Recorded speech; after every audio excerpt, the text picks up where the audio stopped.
It is 6:54 a.m. in Starbase, Texas, a gorgeous sunrise, and Starship is targeting liftoff in just 30 minutes and 18 seconds from now at 7:25 a.m. Central Time. As you can see, it is a beautiful day in South Texas for the 5th flight test of Starship. Good morning, Star people. I'm Kate Tice. And I'm Jesse Anderson, and we are joining you live from SpaceX Hawthorne with a big crowd here this morning. It's been roughly 4 months since our last Starship flight, and we've got a big morning ahead of us. Flight 5, has a few primary objectives and one big first. We may be attempting to catch the Super Heavy booster. The teams at Starbase have been hard at work around the clock, upgrading hardware across the entire tower with focus on the chopsticks, the 2 mechanical arms that will reach out and catch the returning booster. We're only going to attempt the catch if everything on the booster and tower checks out after launch, but either way, excitement is definitely guaranteed. Definitely. Today's Starship features a completely reworked heat shield with stronger tiles and a secondary layer, which is an extra layer of protection for the ship that will protect from any of the that will help protect if there's any missing or damaged tiles. Now, not only did we replace the entire heat shield with our newest generation of stronger tiles for today's flight, we'll also be flying a handful of aluminum tiles that are there to help the team understand the thermodynamic environment during re-entry.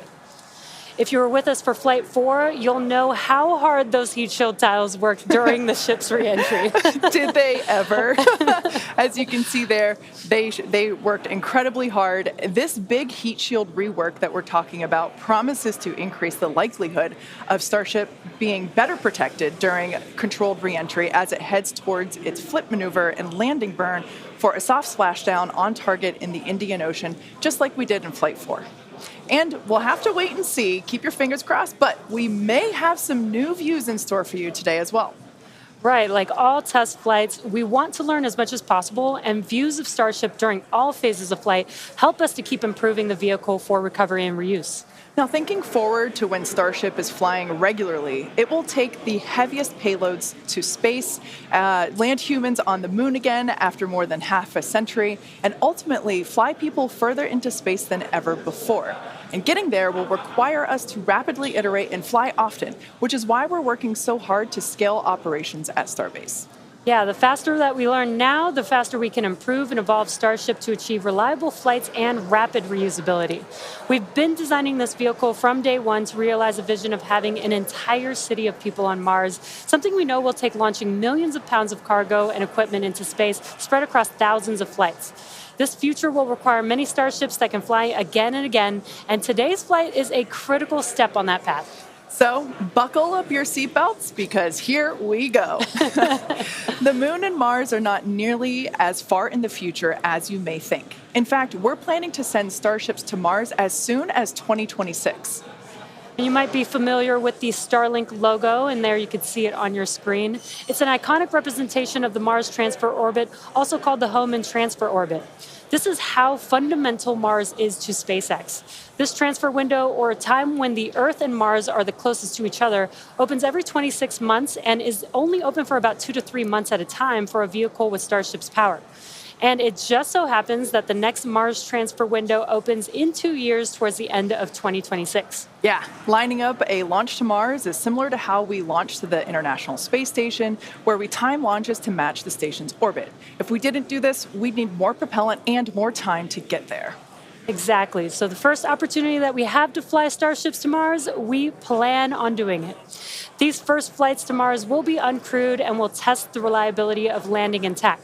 If those landings go well, the first crewed flights will follow soon after. So it's safe to say it's all happening, and flights like today's are what's going to get us there. Not only have we made several improvements to the Starship flying today based on what we've learned from our last flight, including extensive upgrades to Starship's hardware and software, we've also made improvements to the launch tower and catch mechanisms. And if you've noticed in some of the live views this morning, our teams have completed stacking the second launch tower, which will be coming online next year. Having two operational launch towers paired with ships and boosters rolling off the line in our new Star Factory will allow us to increase our flight cadence and test even more rapidly. And just a few miles away from the two towers, things are moving really fast at the heart of Starbase. Star Factory is rapidly coming online, with production teams already using the space as construction continues. The 1 million square foot Star Factory brings many parts of the manufacturing process under one roof for the first time, enabling moving as much system integration work as possible earlier in the build process, with the goal of eventually producing hundreds of Starships a year. That's crazy. It's such an impressive building. So, for example, teams can assemble an entire nose cone structure of a ship into a single piece and work on its internal systems all in one place. So if you're working on Starship and you have a question about the steps that you're working that happen before or after yours, instead of having to leave the building and go and find the person or the team with the answer or waste time sending an email and waiting for their response, odds are you're right next to that person or team, and now you're working right alongside them, so you don't have to wait for a response. Yeah, exactly. It makes it a lot more efficient and faster to communicate. So not only are we rapidly iterating on these spacecraft themselves, but we're also innovating the way that they're made. It's almost too much to keep up with. We're also posting updates on our account on X. If you can't keep up, that'll help you. So if you don't already, make sure that you follow us at SpaceX on X. And I have a feeling it's going to get pretty busy. Oh, that is definitely an understatement. And it's definitely going to be very exciting today. So with that, let's meet today's Starship on the pad. Starship features two major parts, the ship, which has 6 Raptor engines, and the Super Heavy booster, which has 33 Raptor engines. The current iteration of Starship is essentially an experimental vehicle flying for development. With a few planned upgrades, Starship will have 3 times the thrust of Saturn V, plus the added benefit of full reusability. Starship 2 will be capable of carrying more than 100 tons to orbit, and Starship 3 will be able to lift more than 200 tons to orbit. The amount of mass we're able to launch per rocket is crucial to creating a self-sustaining city on Mars. Now, to get a sense of how big Starship is, let's start with the average size human, which is about 2 meters high. Towering over our average human is the length of the Millennium Falcon, which comes in at 35 meters. Our Falcon 9 rocket, with the payload fairing attached, is double the size of the Millennium Falcon, standing at 70 meters. And nearly twice the size of that is the fully integrated Starship at 121 meters tall. The ship itself is about 50 meters tall, and the Super Heavy booster alone stands about 71 meters. And even crazier, eventually the ship and booster will get even taller with future design iterations. Can't imagine it being taller than that. Starship's first stage has a diameter of roughly 2.5 times that of Falcon 9, and with 33 much larger Raptor engines, which you can see there on your screen. Moving up the vehicle, the ship features 6 Raptors, 3 sea-level engines, and 3 vacuum engines, which are optimized to operate in the vacuum of space. The ship is designed for vertical takeoff and landing on any hard surface, like the surface of the moon. The ship is also outfitted with 4 flaps to help aerodynamically control the vehicle's attitude during atmospheric flight and enable a precision landing. To reach full reusability, ship must survive entry not just once, but over and over again. It took the teams at SpaceX about 3 years to develop the heat shield on Starship, and development for improvements is still ongoing. The ship's heat shield is composed of 18,000 hexagonal ceramic tiles designed to insulate the vehicle during atmospheric entry, where temperatures can be as high as 2,600 degrees Fahrenheit. And naturally, the tiles are designed for rapid reuse with no refurbishment between flights. As we mentioned earlier, today's Starship features a completely reworked heat shield with stronger tiles and a secondary protective layer. This promises to increase our chances of Starship making it through a controlled re-entry and hopefully a little more intact this time around. And in between our first and second stages is our hot stage, which we last saw in action on flights 2, 3, and 4. Speaking of, let's take a trip back in time and talk about that last flight. On June 6th, Starship successfully lifted off at 7:50 a.m. Central Time from Starbase, Texas, cleared the launch tower, and went on to accomplish several major milestones and firsts. As you can see there, Super Heavy booster lifted off successfully and completed a full duration ascent burn. I love the view of the sound waves there. Following separation, Super Heavy booster successfully completed its flip maneuver, boost back burn as well to send it toward the splashdown zone, and it also jettisoned the hot stage adapter, as you can see there.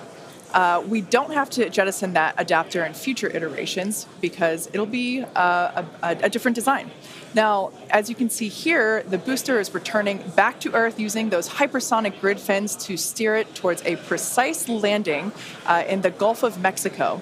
The footage that we have coming up here, there it is from the buoy. I still remember seeing this on X for the first time, and it was so incredible to see that booster coming down, ending its flight with a soft splashdown 7 minutes and 24 seconds into the flight, and the crowd went wild. And so did we. Starship's 6 second stage Raptor engine successfully powered the vehicle to space and placed it on a trajectory that would re-enter less than 1 orbit later over the Indian Ocean.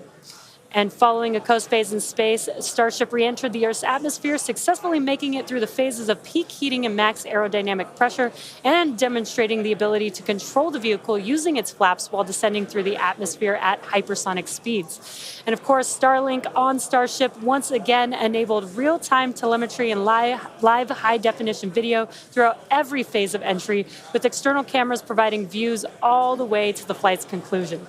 Flight 4 ended with Starship, with, again, the crowd going bonkers, with Starship igniting its 3 center Raptor engines and executing the first flip maneuver and landing burn that we had seen since our high-altitude campaign.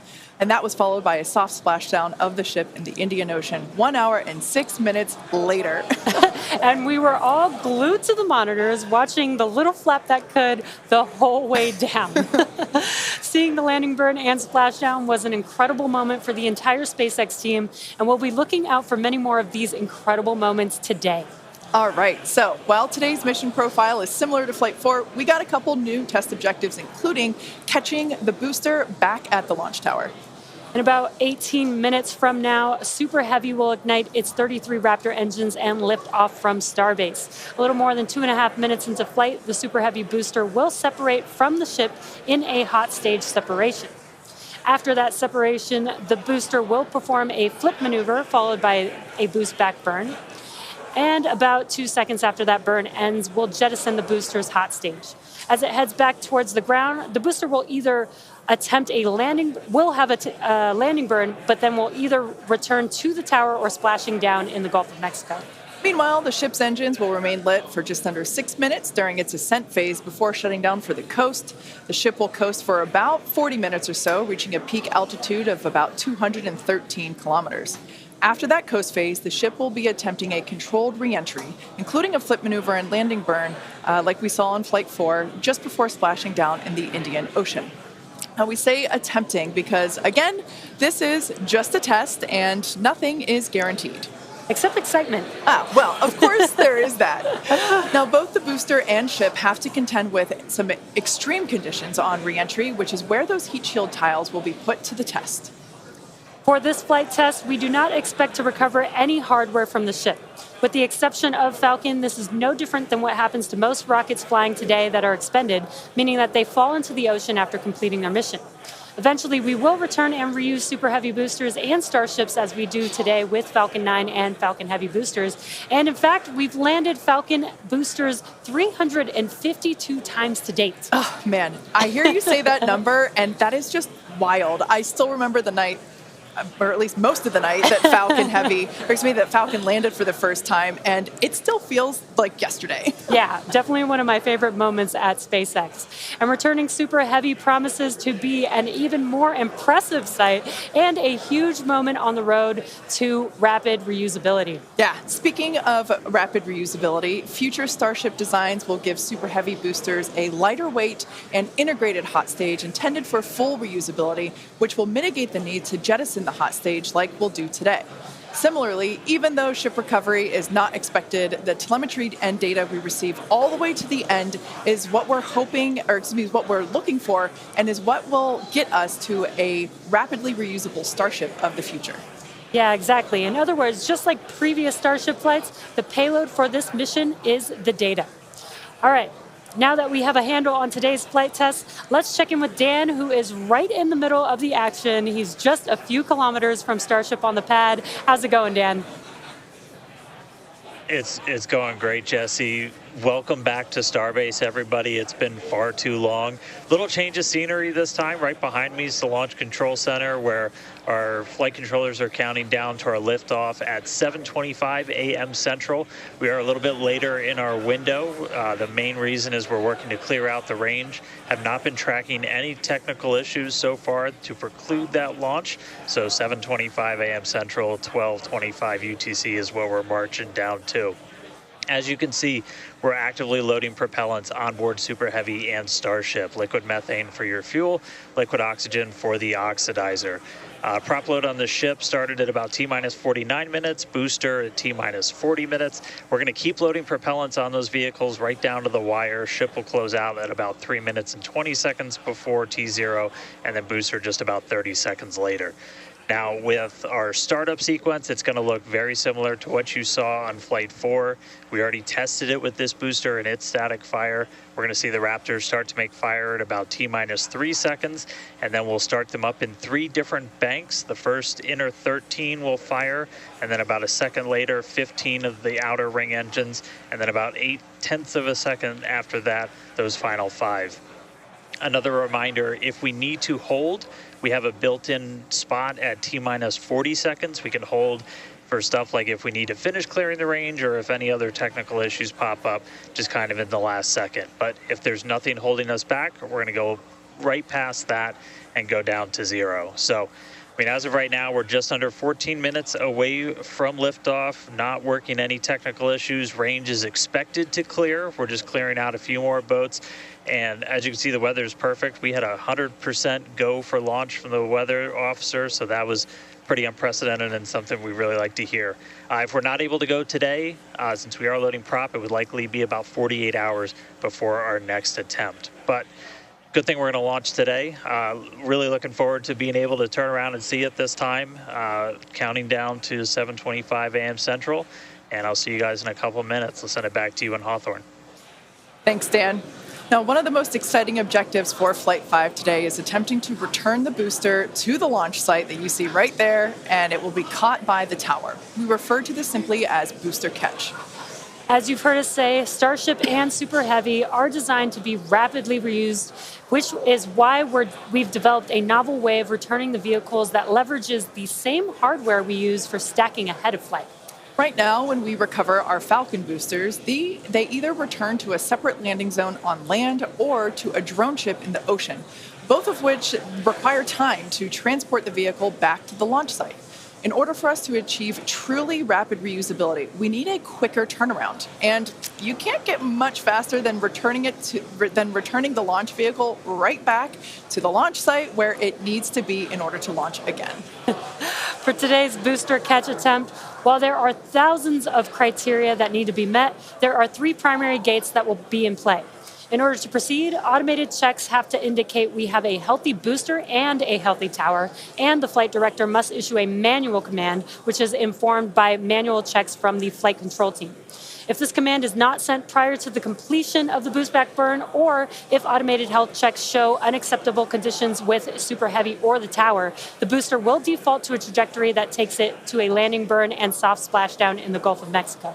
Now, thinking to the future when we're operational, after a booster returns to the launch tower, it will be inspected and reloaded with propellants and then ready to launch another ship to orbit. For today's test, however, we're only going to attempt the catch, like Jesse said, if everything on the booster and tower checks out after launch.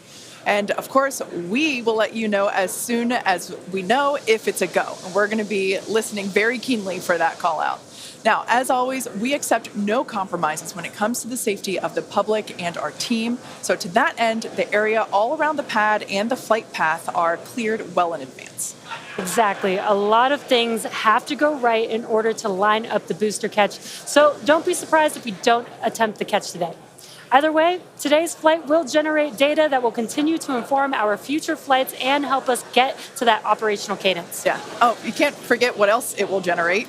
Are you thinking what I'm thinking? I mean, I was going to say a sonic boom. Oh, I was going to say excitement, but that's a really good reminder. Now, if we do make it to a catch attempt today, Super Heavy may generate a sonic boom upon its return. And that's basically a brief thunder-like noise that we hear when an aircraft or other object travels faster than the speed of sound. Anyone that has been in the area for a Falcon 9 land landing in Florida or California, or even some space shuttle landings, may have heard one of these. Generally, the only impact in those surrounding areas of a sonic boom is the brief noise, with variables like weather and distance impacting if or how the sonic boom is heard. Here's a brief look at how these sonic booms look and sound on Falcon. I know a lot of people will be excited when they hear the sonic boom. And these are going to provide quite a show because you're going to hear those sonic booms.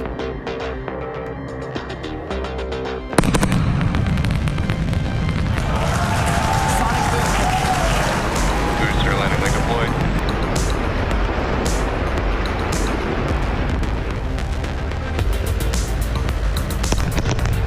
That sonic boom is great for us. That thunderclap broke the sound barrier.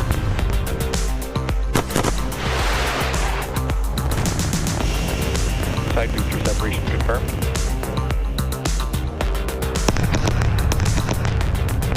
Just heard the two sonic booms here in the room. Booster landing confirmed.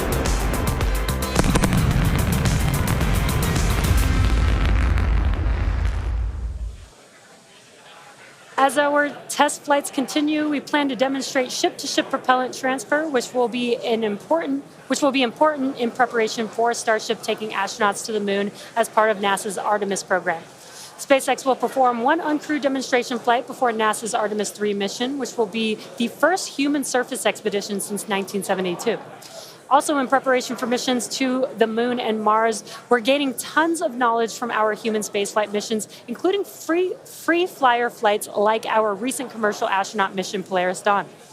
Polaris Dawn was the first of up to 3 missions in the Polaris program, which is demonstrating new technologies, conducting extensive research, and will culminate in a flight of Starship with humans on board.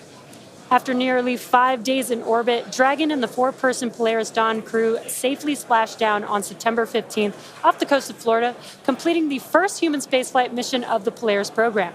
The Polaris Dawn crew performed some incredible firsts during their mission. Dragon and the crew reached 1,408.1 kilometers, the highest Earth orbit ever flown, and the farthest humans have been from our planet since the Apollo program. The crew also performed the first ever commercial EVA, or extravehicular activity. And as you can see there, they were wearing the new EVA suits that we developed here in-house. This was an incredible moment to see Jared and then later Sarah emerge and perform this EVA with Earth behind. Now, in addition to this incredible spacewalk, they also conducted about 36 research studies and experiments from 31 partner institutions, including NASA. And in addition to all of that, they also tested Starlink laser-based communications in space. The data gathered from Polaris Dawn missions is invaluable, much like the data that we're going to see after today's flight test of Starship.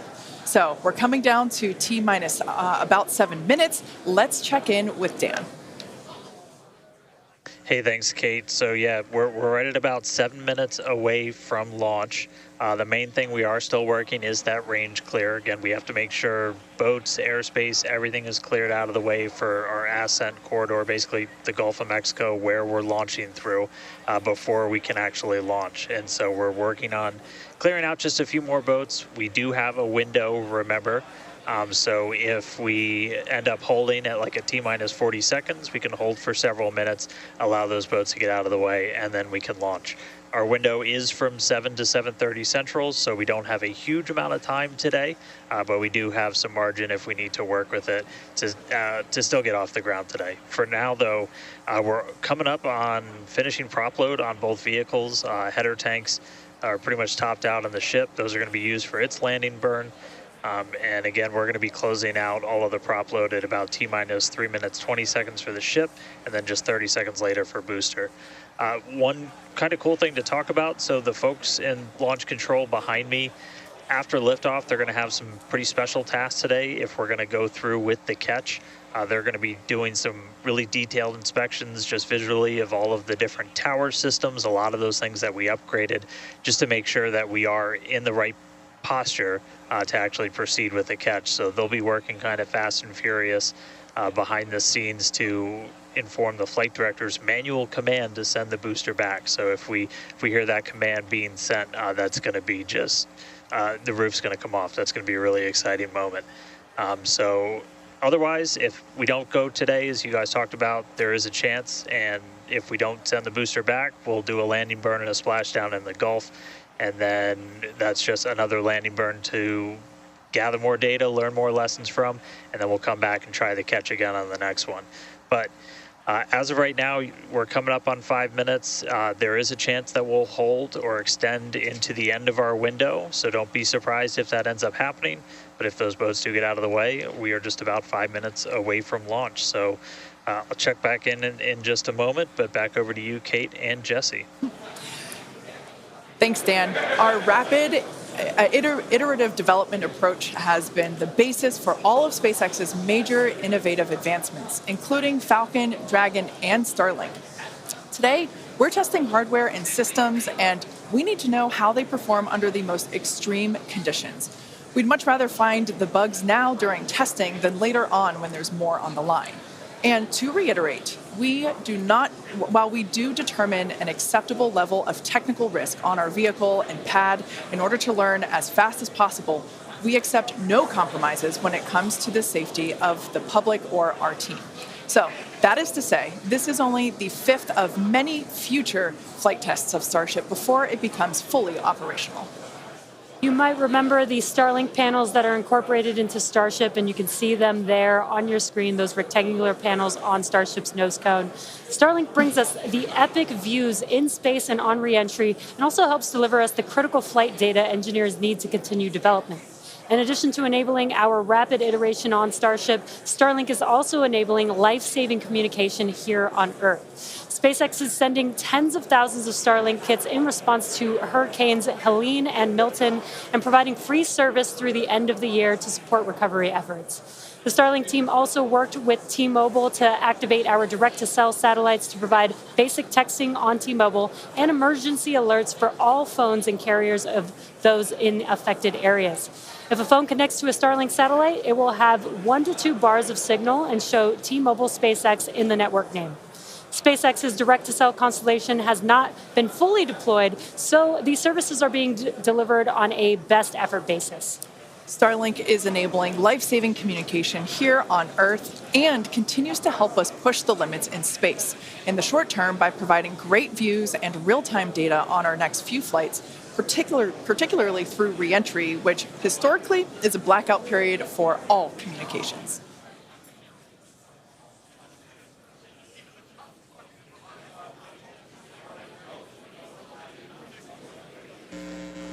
All right, so we're coming up on 2 minutes, 30 seconds away from launch. We were hearing like there was a pretty good chance we were going to hold at T-minus 40 seconds, but surprise, now it sounds like we might not be. So we are just a little over 2 minutes away, so a couple more things going to be happening. We did just close out our propellant load on the ship and the booster, so 10 million pounds of propellant on that vehicle on the pad here at Starbase, getting ready to go. We're going to start clearing out all of the lines that are basically pushing all of that propellant to the vehicles. Those get cleaned out or cleared out on the ground before we lift off. We're doing some final checks on the vehicle, the thrust vector control that we're going to use to steer it, as well as the guidance system doing its final alignment, just a lot of our final checkouts. But we are starting to hear that it looks like the range is going to be clear at our liftoff time of 7:25 a.m. Central, 12:25 UTC. So that puts us 1 minute, 20 seconds away from launch. Still not tracking any technical issues. That range clear is the only thing that's been potentially poking at our launch. So I'm going to start to quiet down. We'll hear our flight director for today, Tristan Pierce, give some of the final call outs. As of right now, we are 1 minute away from liftoff.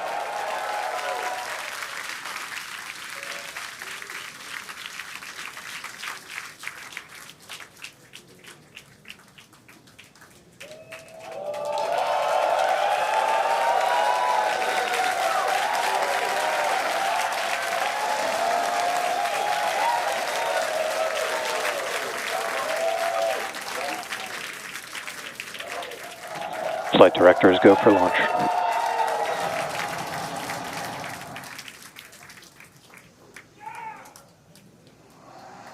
Best words you could possibly hear 20 seconds away from liftoff.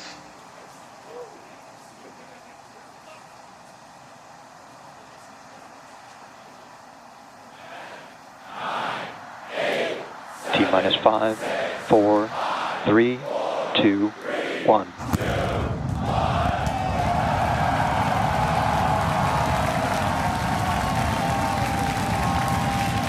We have liftoff. Vehicles pitching downrange.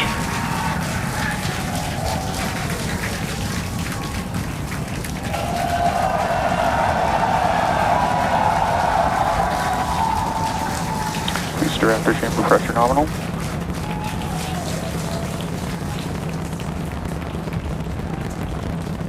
"30 seconds into the flight, the rumble's just starting to reach us here at launch control.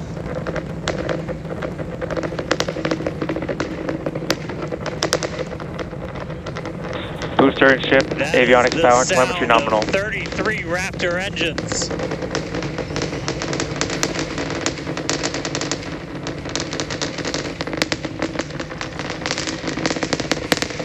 Max Q. Now pass through the maximum aerodynamic pressure, the most stress the vehicle's going to see on the way uphill.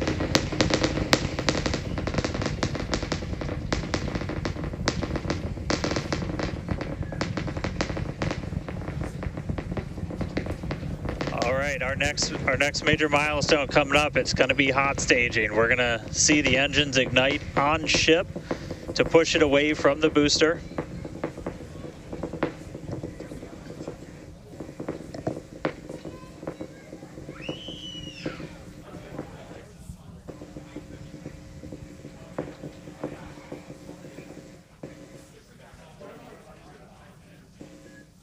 All right, so hot staging is going to be the next thing coming up. First, we're going to see the booster's engines start to shut down, all but 3.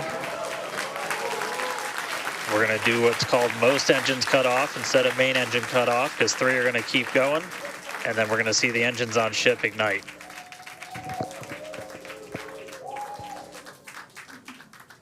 Right now, the tower team is doing their go, no go.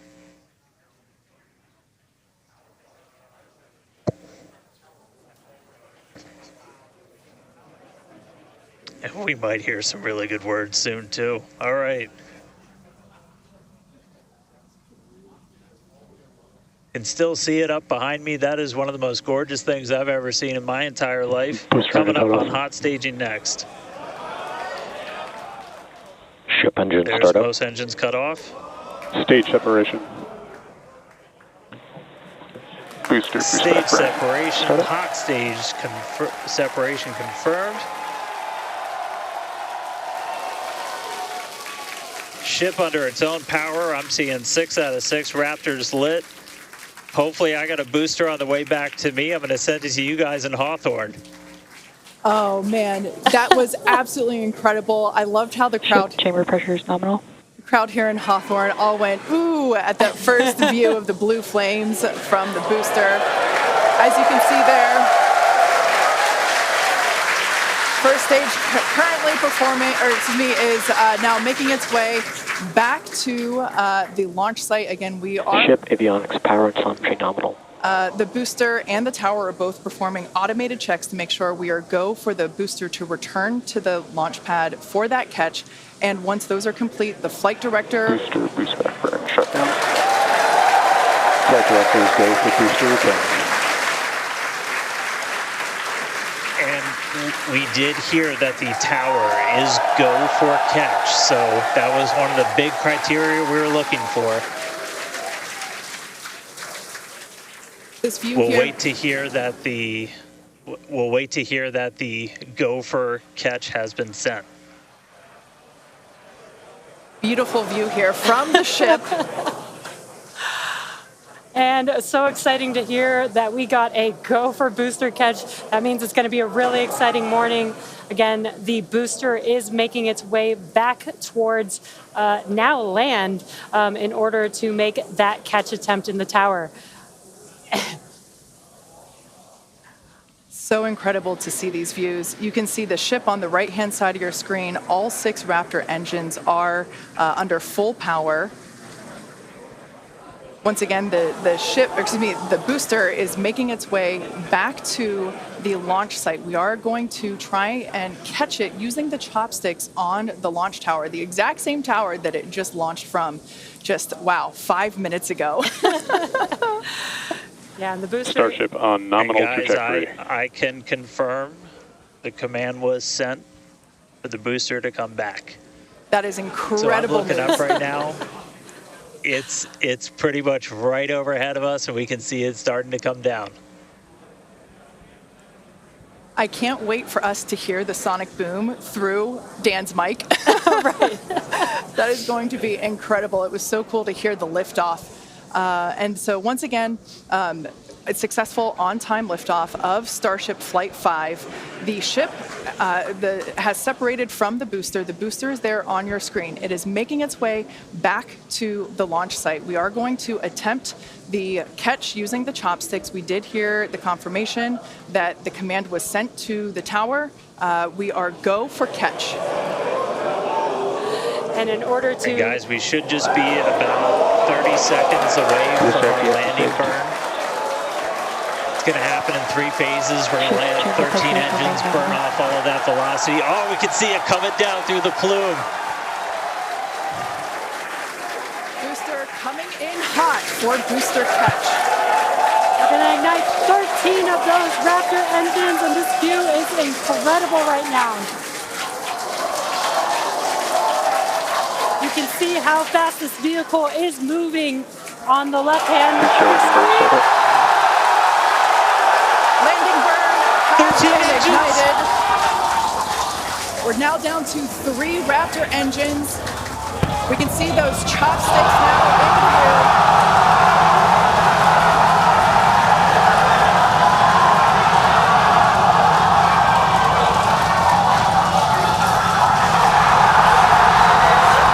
Booster landing burn shutdown. Megadilla had popped the booster.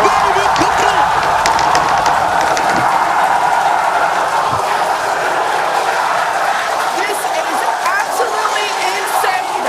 On the first ever attempt, we have successfully caught the Super Heavy booster back at the launch tower. What an incredible view! Are you kidding me?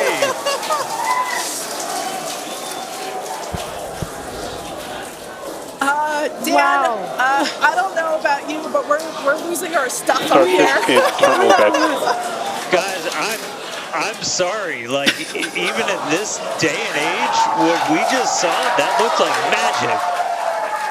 That Oh, was- wow. Damn, Wow. your view must have been insane!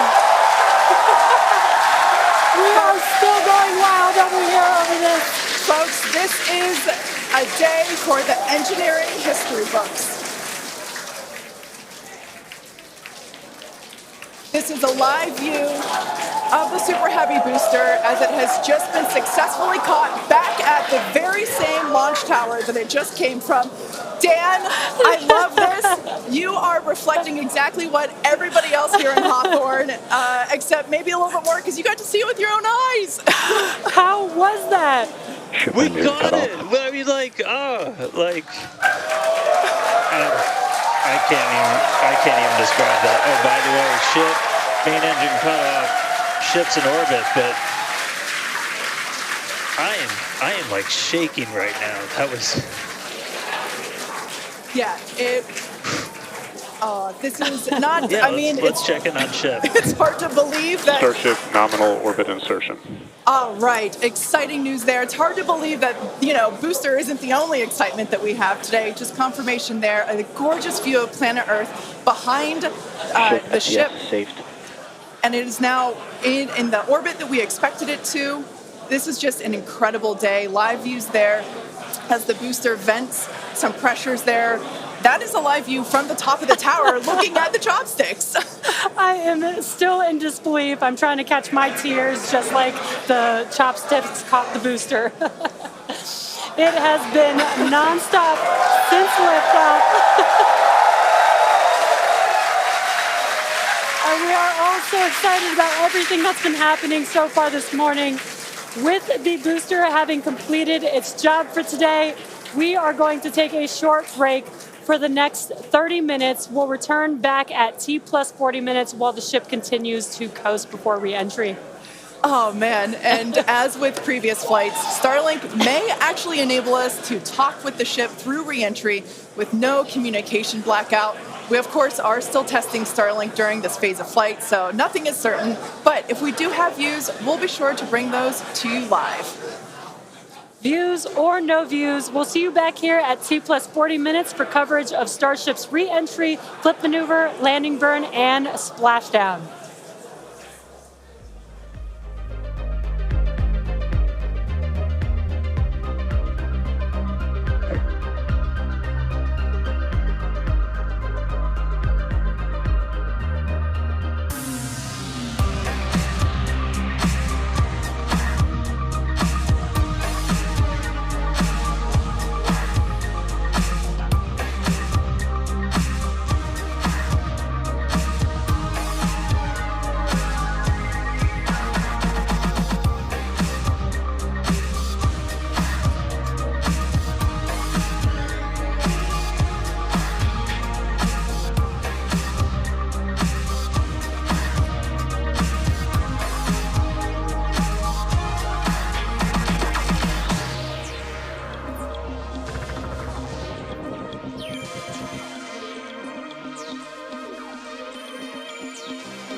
Welcome back to Starship's 5th flight test. It has been an exciting day so far. Even the crowd here is still so excited. We lifted off from Starbase at 7:25 a.m. Central Time. The Super Heavy booster and ship had a successful separation, as well as a good boost back burn and good separation of the hot stage adapter. The Super Heavy booster then completed the landing burn with 13 Raptor engines igniting and slowing down the vehicle perfectly for Mechazilla to catch the Super Heavy booster for the first ever land recovery of the vehicle.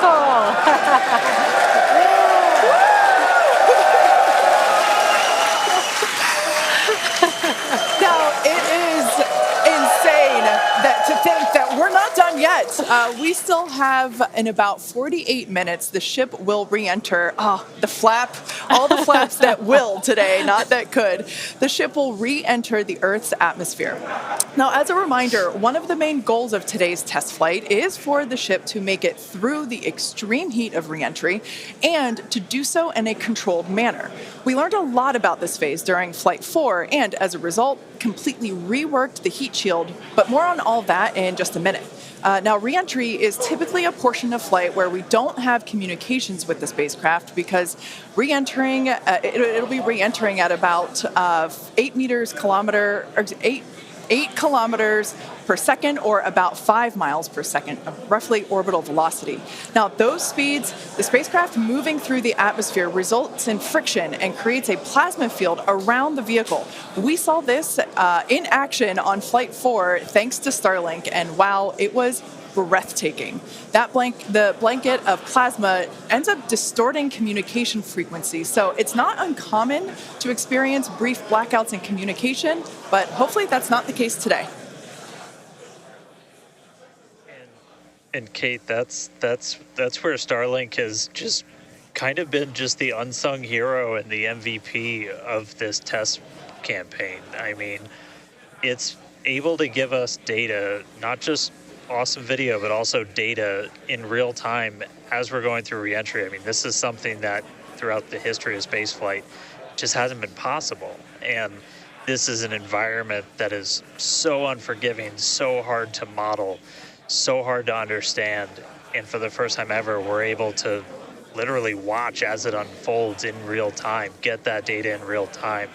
And we're able to do that with Starlink. And it's great for us because we get to see something. We get to see the greatest light show on the planet or off the planet. But what it means for this program, we're able to learn tremendous amounts about our heat shield, our angle of attack, everything that we're doing as we're coming in through the atmosphere at hypersonic speeds.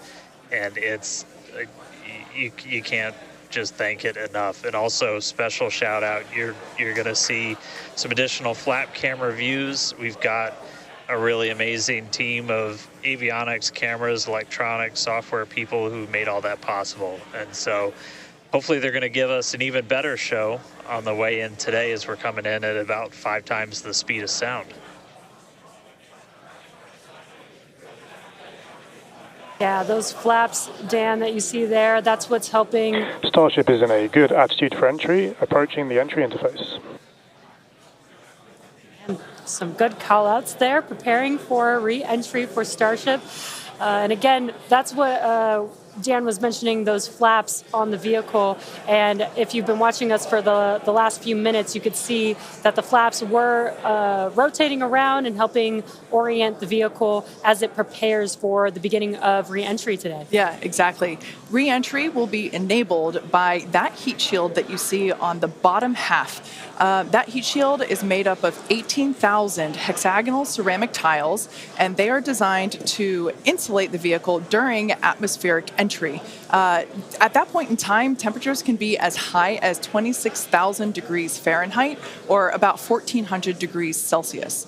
The design itself also permits for rapid reuse with no refurbishment between the flights. And fun fact that I think is just incredible in terms of scale, but the heat shield alone on the ship has a total mass of 10.5 tons, which is crazy because these things are really lightweight. They're made out of ceramic. We have a couple of them here. The one that I'm holding is used on flat surfaces, as let's see if we go that way, because as it's flat.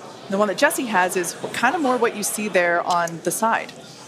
Yeah, exactly. And having these different shapes, the flat version and the curved version, allow us to cover a lot more of the surface area of the vehicle. Again, we need to protect every portion of it. So even those curved surfaces, and especially the hinge area, if you watched Flight 4, is really what we want to make sure that we protect. And yeah, Kate, these are very, very lightweight. But when you put 18,000 of them together, they add up to 10.5 tons, which is incredible. Now, we did mention earlier that the heat shield has been completely reworked. Starship has entered the atmosphere, remains on a nominal entry trajectory. We can start to see that plasma now starting to build up on the side. It's not quite full plasma yet, but we are starting to see that color indicate that the heat is building up on the heat shield.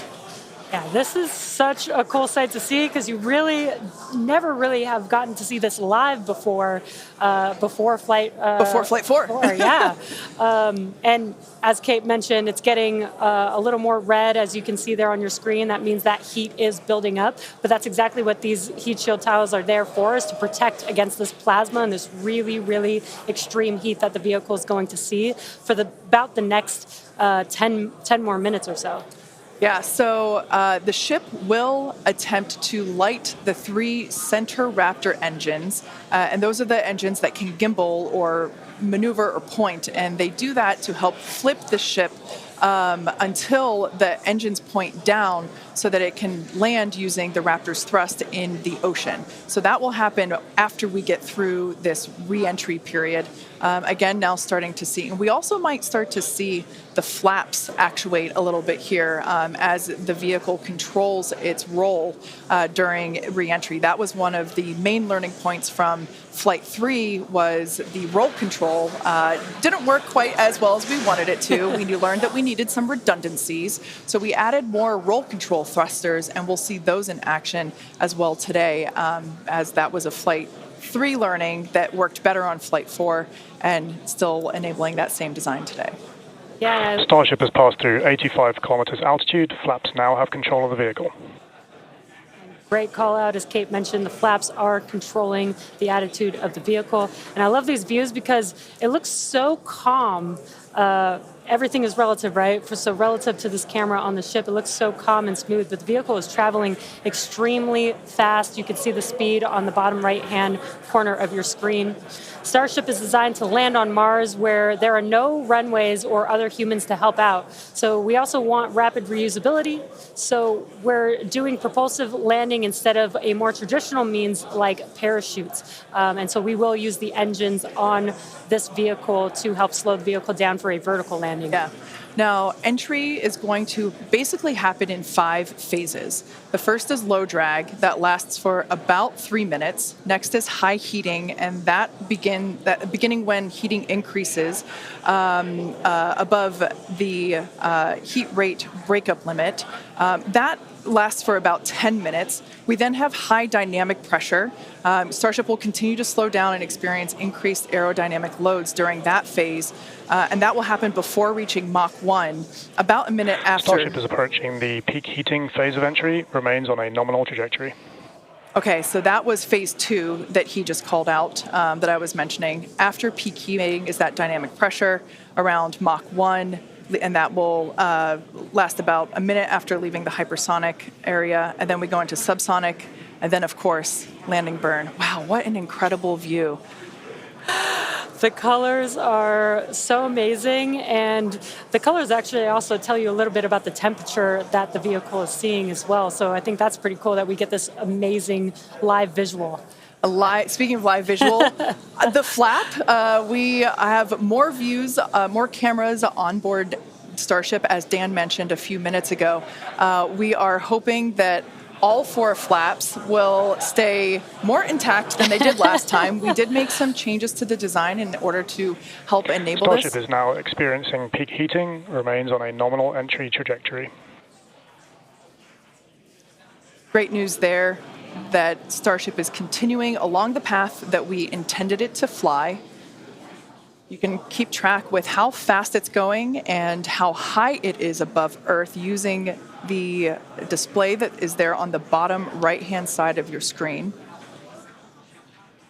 And guys, this is where we're really going to see a lot of those improvements from Flight 4 really come into action. Is you guys kind of talked about, so it's called the static arrow. Those are kind of the poke out points on the flaps. Those get exposed to some pretty extreme heat environments, and so we added some additional, basically made it a lot more robust for the thermal protection there. And we learned not just from visuals and stuff like that. We had those missing tile tests on Flight 4 where we intentionally left some out, kept in some backup layers. They're called ablatives, which means they just gradually melt away to help dissipate the heat.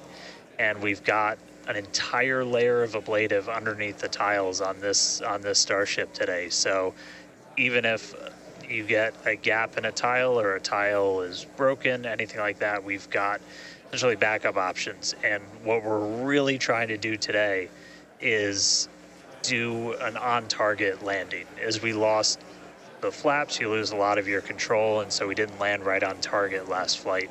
This time we're trying to really nail the target within just tens of meters, and that'll just be a really huge step on feeling like we're closer to bringing a ship back. Obviously, there's a lot of work before we get there, but we just caught a booster. We're going to start looking real soon at when we can catch a ship. So the view on your left is as a helicopter passes by Dan, bound at Starbase. The view on your left is a camera that's positioned near the nose of the ship, looking basically down toward the flap. The view on the right is looking perpendicular to the flap. So we're looking basically bird's eye view onto the flap on the left-hand side, and then a worm's eye view from the side with that view on the right. Yeah, sorry about that, guys. Maverick just buzzed the tower. He might be coming back, so. Now, these views brought to us by Starlink. It's incredible that we have this high-definition capability. In fact, that view on the left... Starship is now halfway through the peak heating phase of entry, remains on a good trajectory. So great news there, hearing that we're about halfway through the peak heating phase. Like I said earlier, this lasts roughly 10-ish minutes. And we did hear earlier that the flaps have control of the vehicle, so also good news there. It is incredible that we've basically had views the entire time. Right, yeah. Thanks to Starlink. My memory did black out a little bit after booster catch, so I think we had views. But all through the coast phase, we had some beautiful views of planet Earth behind the ship as it was in its orbit. Yeah, and I also do want to point out on your right-hand screen, we've got a more encompassed view of the flap. As we watched in Flight 4, the hinge area was the area where we got a little bit of that burn through. This view, this new camera view on the ship, will help us be able to visually see more of what's happening in that area. And again, we have improved our heating tiles, and so hopefully we've protected the hinge a lot better this time. Landing chill has started. But again, these views are additional to the data that we get on these flight tests that help enable us kind of put the data that we get in the computer to the visuals that we see and try and align those and use that for improvements in the future. Now, we heard a call out there saying that engine chill has begun. This is an indication that we are starting to flow a little bit of the super cold liquid oxygen through the hardware, through the Raptor engine, specifically the turbo pumps, to help ensure that the hardware is at the right temperature before we give a full push, a full flow of propellant at engine startup. So all of that to say, we are getting closer to the landing burn. We definitely are. And again, if you look at the bottom right hand of your screen, you can see the altitude that the ship is, and it has been slowly making its way closer and closer to Earth. We're currently at about 63 kilometers from planet Earth, and you'll see that number trend lower and lower as we get closer and continue through this reentry. Yeah, this is going to go on for a little, actually a while longer. We have about 10 minutes or so, roughly, before we execute the landing, the ignition for the landing burn, starting with the landing flip. So we're making a controlled reentry. This is one of the primary objectives for Starship today, is to demonstrate another controlled reentry, even more controlled than what we saw on Flight 4. And so far, that is looking good.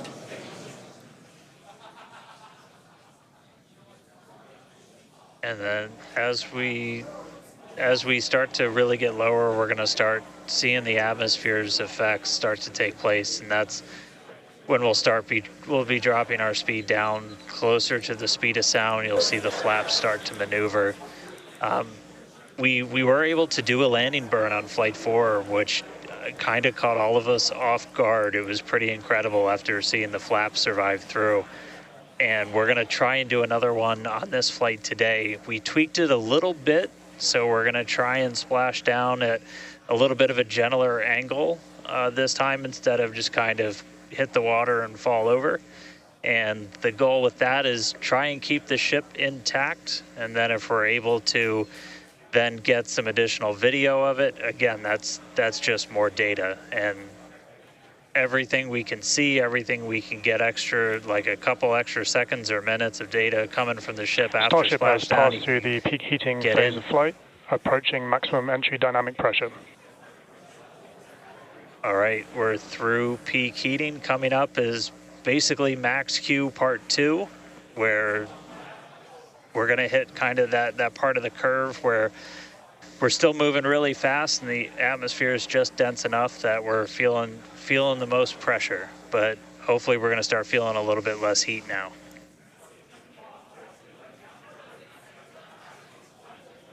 Looks like we got more views of each of the flaps on the ship as it's making its way back down to Earth.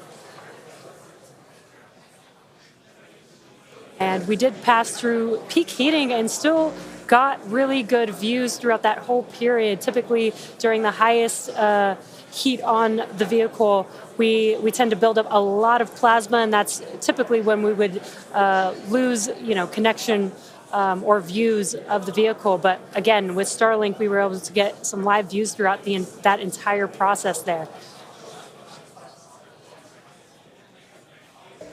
And we're coming up, we'll start hearing a couple more milestones in about 4 minutes or so, when we start getting down to like the transonic, the subsonic, when we're starting to move closer to and beneath the speed of sound. And I mean, we're getting live views, we're getting live data. We've got a couple additional tests on this one today where we left off some missing tiles again to test some additional backup layers. We also have, I don't know if we can still quite see them in this view, but you may have noticed we had some kind of silvery looking tiles on Starship as well. And those were pretty much standard tiles, but they were wrapped in aluminum. And it was a pretty simplistic, straightforward one where aluminum starts to melt at roughly the same temperature where steel starts to lose its strength, not necessarily melt. And so if we see stuff melting, we know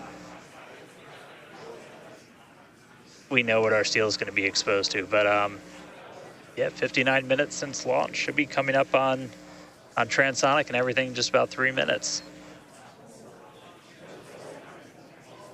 Now the views here, we have coverage of all 4 flaps. We can see, so for those that perhaps didn't catch a glimpse of the vehicle before liftoff, there are 2 flaps at the forward end and 2 flaps at the aft end.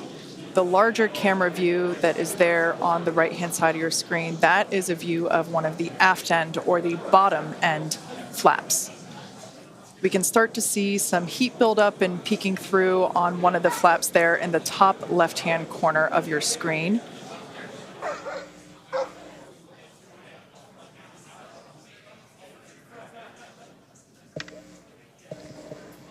Once again, Starship now at T+1 hour and 9 seconds into its flight today, re-entering the Earth's atmosphere. Currently about 45 kilometers above the surface of the Earth, now 44. We are targeting a soft splashdown in the Indian Ocean, about, northwest-ish of Australia. And we are attempting to, as we did on Flight 4, perform a flip maneuver as well as Starship is at maximum entry dynamic pressure, remains on a good trajectory. All right, so that is great news there. Like Dan said earlier, this is basically max Q part 2. So this is the greatest amount of aerodynamic loads that the vehicle will experience during its flight. It's coming back through the Earth's atmosphere. It was above the Earth's atmosphere in space where there was no friction. We can obviously see heat as evidence of that friction buildup. The atmosphere is actually helping to slow the vehicle down. If you're watching the telemetry in the bottom right-hand corner of your screen, you can see that speed decelerating rapidly.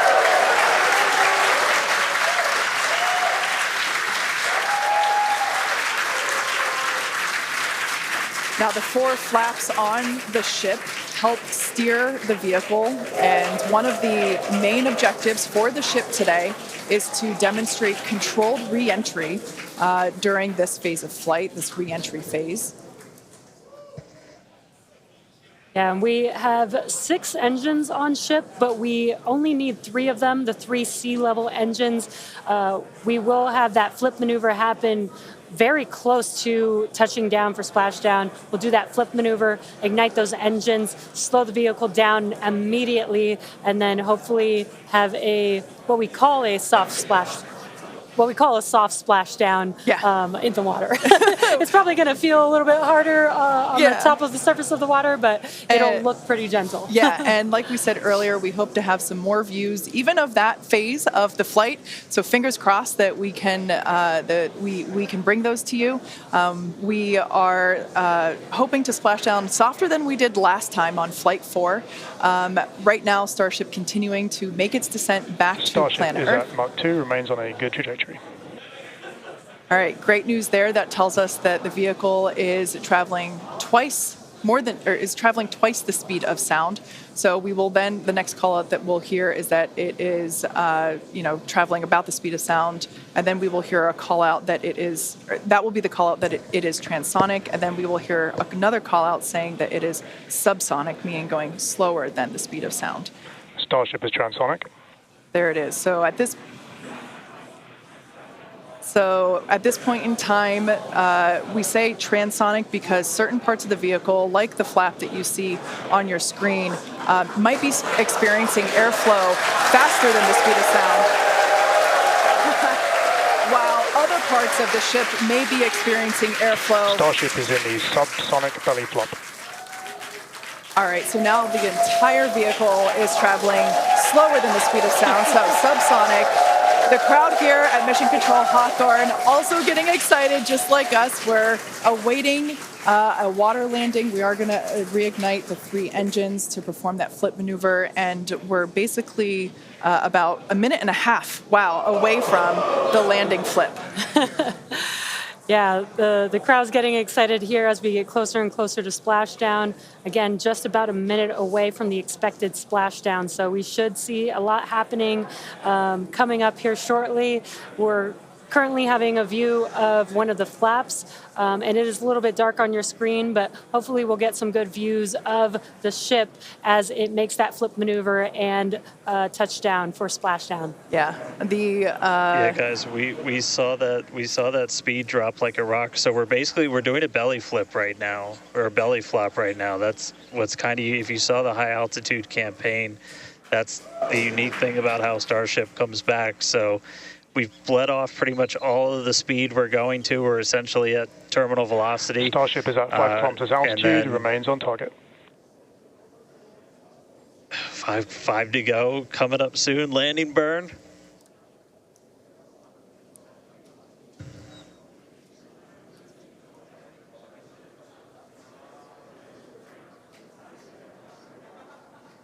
Two kilometers away.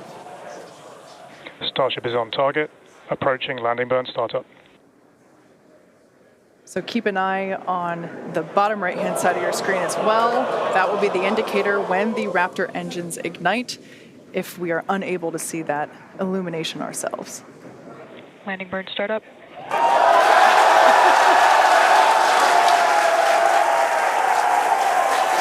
a cool view of the reflection of that landing burn.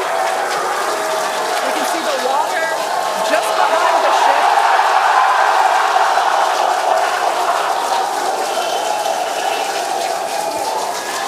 Starship has landed.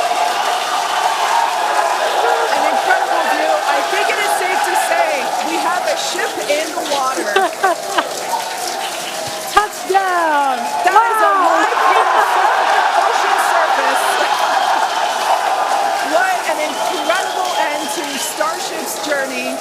A live view from a buoy that we had out at the landing zone. An incredible view of ship landing just about on target as they were calling out. That was amazing. And we were not intending to recover any of the ship's hardware, so that was the best ending that we could have hoped for.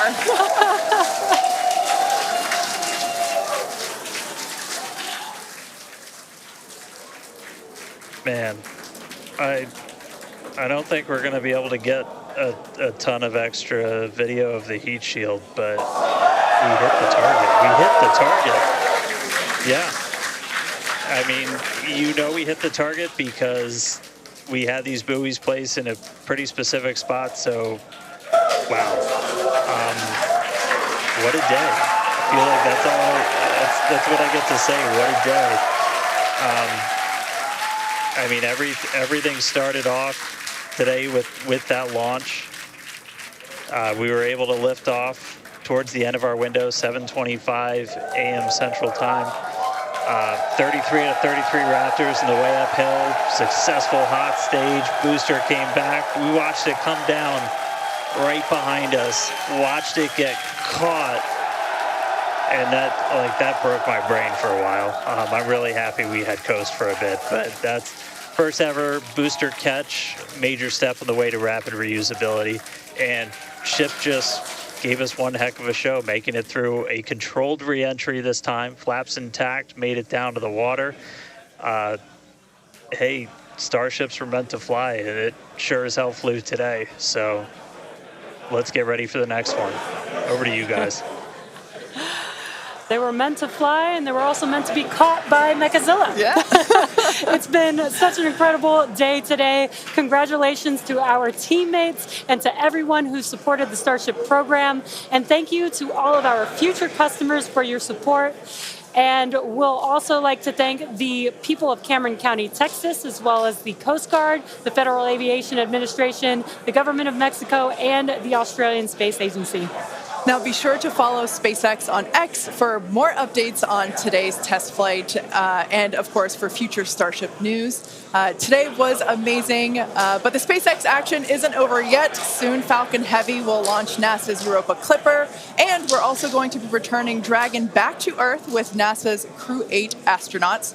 So congratulations again to the SpaceX team. What an amazing launch and an even cooler catch. Thank you for watching, but we're going to leave you with an awesome recap of what has been the most epic day.